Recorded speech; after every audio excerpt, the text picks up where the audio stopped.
ఇప్పుడు మనం leaves activity దాని గురించి చూద్దాం. ఆకులతో, చెట్లు ఆకులతో మనం అనేకమైన బొమ్మలు కానీ కీటకాలను కానీ అనేకమైన వాటిని మనం చూపించవచ్చు. సో ఇక్కడ మనం చూస్తే యాక్టివిటీ ఒక గర్ల్ని ఆకులతో ఇలాగ మనం చేయొచ్చు. అలాగే కొన్ని కీటకాలని మనం కొన్ని ఆకులు ఉపయోగించి ఇలాగ చేయొచ్చు. అలాగే ఇక్కడ కూడా మనం చూడొచ్చు, పక్షుల్ని కూడా మనం ఆకులు ఉపయోగించి మనం ఇలాగా చూపించవచ్చు.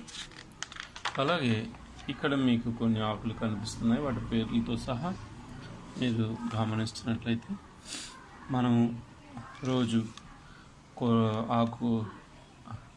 కూరల్లో ఉపయోగించుకునే ఆకులు ఇక్కడ మీకు చాలా కనిపిస్తాయి.